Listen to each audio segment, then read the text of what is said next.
So, we talked a lot about Plato's Cave last update. Yeah. And I gotta tell ya, that thing sounds scary, but it doesn't sound as scary as this cave. I mean, you're probably right. It's got a face on it. Oh, oh Jesus. It's okay, Maddie. It's okay. Like, this cave's face, it's not a troll's face. You wouldn't be made fun of by it. Thank God.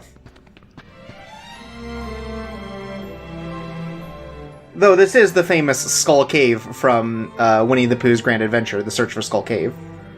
Well, I haven't read the wiki, but obviously you have, so I trust you on this. I've seen this movie probably 100 times. Okay, what's your favorite part of it? Pooh falls down a hole and almost dies of starvation, because he gets too scared by Skull Cave. Okay, so why did he get scared by Skull Cave, though? It's scary. Do you not see it? Like, you can't tell because the video game doesn't do it justice. But, this is maybe the scariest thing in all of media. So, Winnie the Pooh hasn't embraced rationalist thought yet, is what you're saying? No, of course not. That's what he has Christopher Robin around for. But they lost Christopher Robin, which is why they went to Skull Cave. Okay. So, since Sora replaces Christopher Robin, what would you say, the philosophical angle Sora provides that is missing from Christopher Robin? Super ego. I don't know what that is, but it sounds pretty cool. Yeah, it's pretty smart. Someone talked about it before. Was it a German? It sounds like a German thing. Yeah. That's how the Germans always name things. They'll just, put, an adjective in front of a thing, and then it just means something else. Man, those Germans just get all the good stuff, don't they? Yeah, language, food, a third thing. As a character in a video game, Sora is fundamentally a utilitarian. All of his actions are motivated by optimizing the increase or decrease of numbers. I hadn't thought about it that way, but I think that's right. I don't know. I gotta disagree with you there, Loon. I feel the decreasing of numbers as a video game protagonist is bad and not good. Well, I mean, sometimes decreasing numbers are good. That's the trick about numbers. Sometimes you want them big. Sometimes you want them small. If the decrease of one number leads to the greater increase of a different number. It's true. Okay, give me one example of when a number being decreased has ever increased another number. Well, Enemy health goes to 0. Your experience goes up. Oh, true. That's a logical fallacy. This is an emotional argument that you're bringing forward to me, so it's nonsense. You caught me. Is this what Plato's Cave does to us? Is it makes us all philosophers? Oh, no, it just makes us obnoxious. Isn't that what he said? You just said the same thing as I did. Well, but, I brought it forward in the emotional argument rather than the emotional you prescribed to us. I guess you're right. I guess you defeated me again with Sora's fallacy. You see, it is impossible to taste the honey, for you can perceive only the shadow of the honey cast on the wall. Hey, we looked everywhere for you.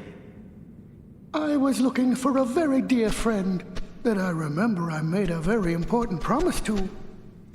So, did you find him? No, I looked and looked, but he doesn't seem to be anywhere. Oh, Pooh Boy, so there you are. But Tigger, did you have to bounce me so bouncily? Gosh, I thought a jaguar had gotten you. Oh dear. I hadn't thought of that. I do hope a jaguar... This is why Pooh will never become one of the great philosophers. He's too tunnel-visioned. Now try to remember, Pooh. Isn't Sora... I think all the best philosophers are tunnel vision. I mean, have you ever read about those motherfuckers? Most of them couldn't even dress themselves. I guess you're right. No, it's just your tummy grumbling. I mean, Pooh's halfway there. Come on, let's head home and see I if we can mean, find you you some know, Think I about like it for that, a Sora. second, Chirps. Philosophers couldn't take care of themselves, and Let's Players can't either, so Let's Players are the new philosophers. I guess you're right. I like it ever so much when you're cheerful, Sora. They're also all contrarian, so I think that helps too. Oh, there's a bit of a rumbly in my tumbly. All right, then let's go home.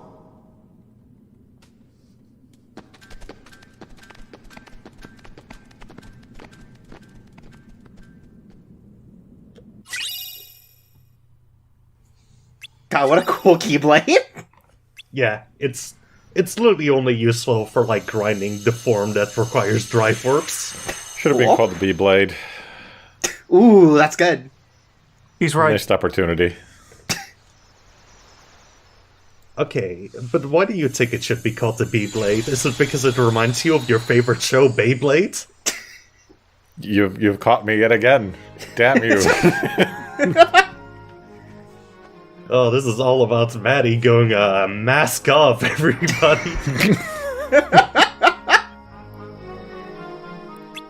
I do like to let it rip. I mean, to be fair, it would be cool if Sora used a Beyblade. Yeah. It would be, but unfortunately the PS2 wasn't equipped yet for the magical physics that Beyblades require. It's true. They tried it on the PS1 and failed. Beyblades are just... they're too advanced for us, you know? They're before their time.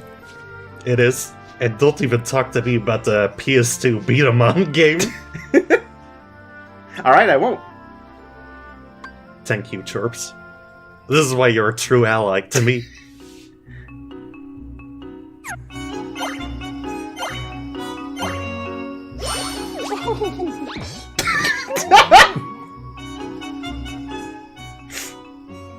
Well, guess he's stuck forever. Guess I'll have to leave him there. Oh well. Just throw him once up and he immediately hits you back. Oh, Sora.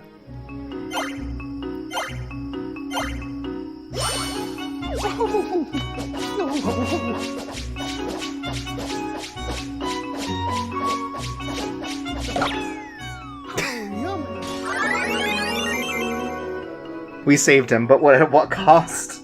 You broke the antique pot. It's been in his family for I generations. was thinking, perhaps there's a way to make it so Uh, it won't go away. Out with the old, in with the new, that's what I say. Yes. Would there be such a Pooh will thing have as nothing a to way trade in when the make it King's so Court it come for don't his go rent. away again? Pooh. Don't worry. I promise I'll come back and visit you now and then. Could you make it now and now instead? That God, seems Pooh's a like manipulator. to me. Sorry, Pooh, I've got to go out to get milk and cigarettes. Will I find you? Why do you think the other kid left? I finally got through with him. You don't have to go Milk and anywhere. cigarettes. Just stay here, and you can see. Look, I've got a very short list of groceries to get this week. Everything else is Have to fine. stay right here? Yep, that's all. Would you promise? Promise. I promise too.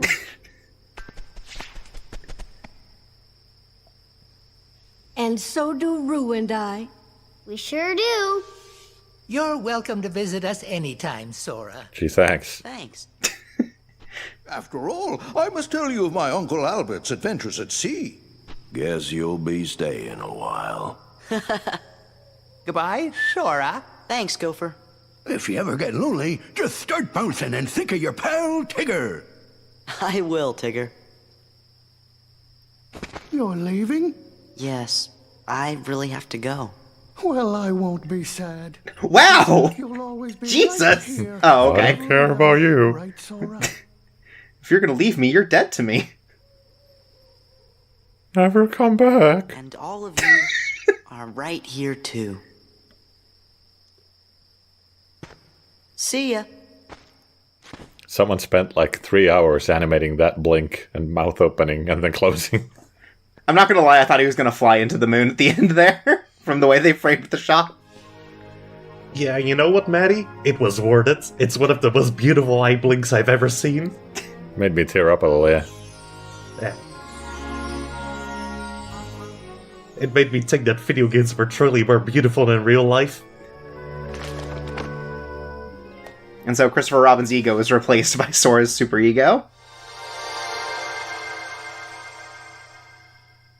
Winnipeg Pooh will return in Kingdom Hearts 3, The Secret of Trespassers William.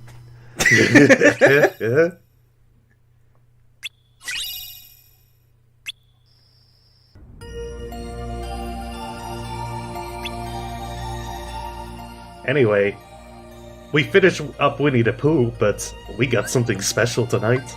Oh. Yeah? Quit watching this video and wait for night when it's in the middle of the day. Right, that helps with the ambiance. It's not as scary as Skull Cave.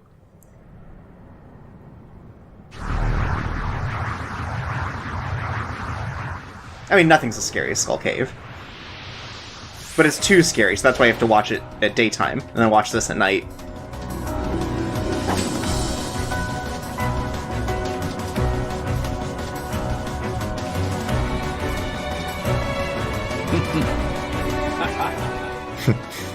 Okay. That was pretty funny. Oh, he whispered a really rude joke to him. So, Marluxia's gimmick here is that he casts Doom on you, which gives you a counter just above Sora. The number there is Sora's current level. Every time Marluxia hits you with a sight, it counts down by 1. 0, of course, means death. Mm-hmm. Every time he does this tornado move, though, if you dodge it to the end, there's 2 QTEs you can do.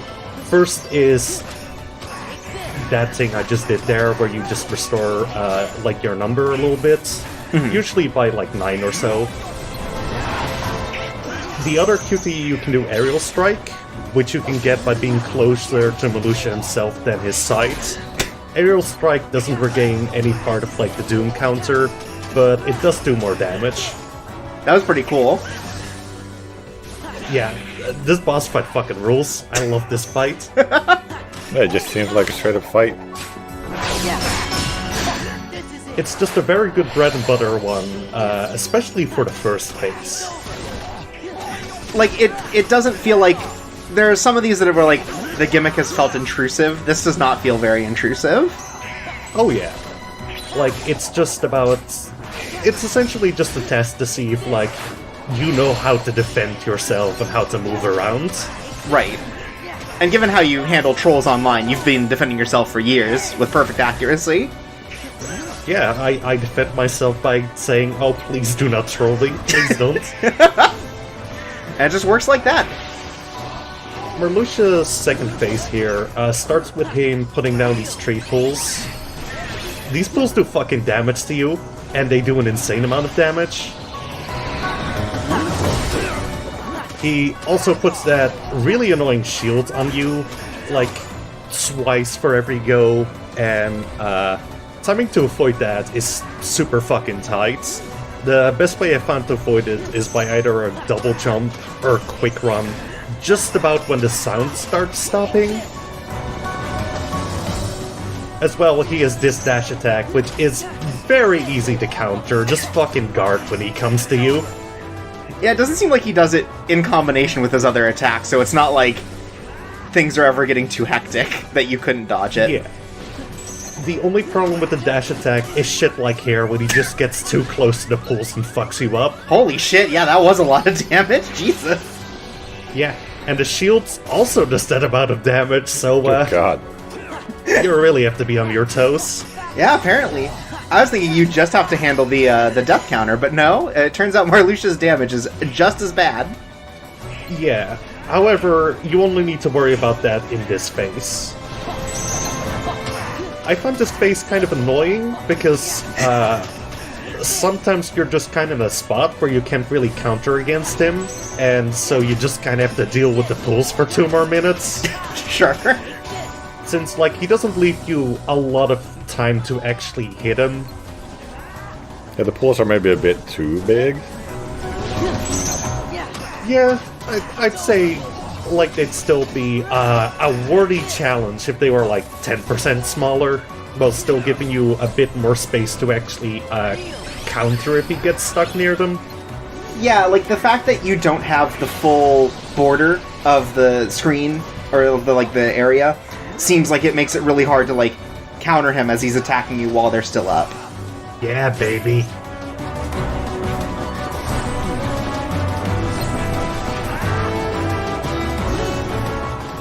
It probably illustrates that these are threatening a bit too much area when your partners spend 110% of this fight dead instead of the usual 95. I mean, I personally think it's cool. I think it's cool whenever they get back up, immediately go to the middle, and then get fucking murdered. Anyway, we're into phase 3 now. Phase 3 starts with a desperation move. Marluxia starts following you around as he spawns those damage pillars around you.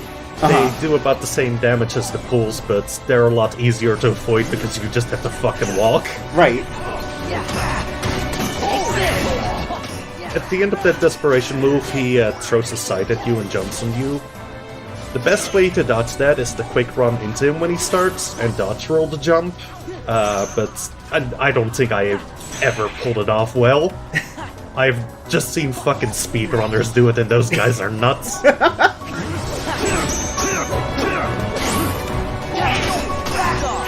But yeah, beyond the desperation move though, he mostly just has his phase 1 attacks, and then a little tree hitter that teleports for every hit.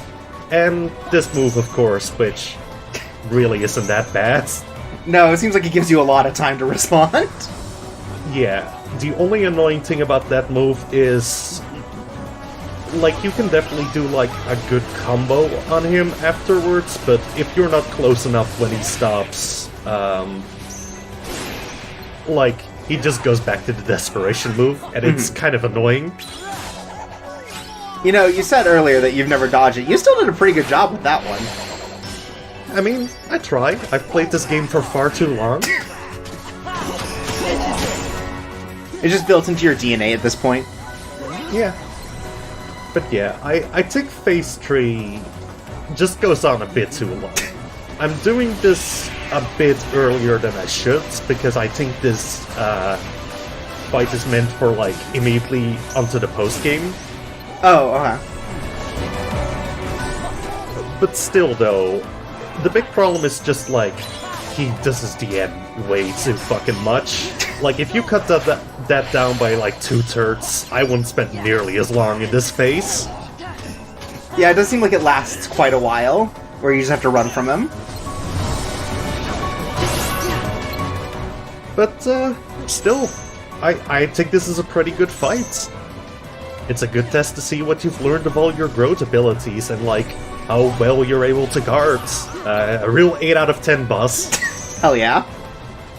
Yeah, like I was saying before, it's the gimmick doesn't seem super intrusive, it just gives you another thing to think about when you're fighting. That isn't too off base from what you're already thinking about. It feels like you're not going to run out of Doom Timer without also just being dead.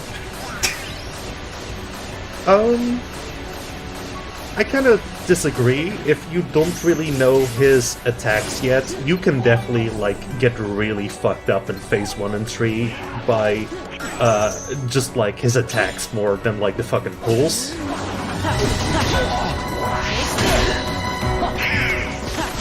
Especially because he has so many multi-hit attacks with his scythe. Yeah. And the thing about it, a lot of this is timing, of course. Especially on phase 1, if you lose the timing too much, you can just get 14 hits taken out of you in 5 seconds. Cool.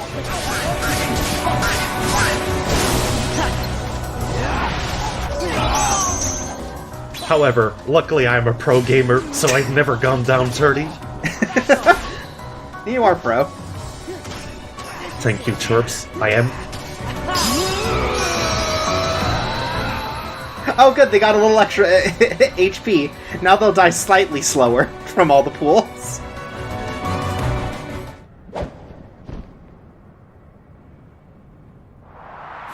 Anyway, that's it. That's the last of the side content. Oh, great!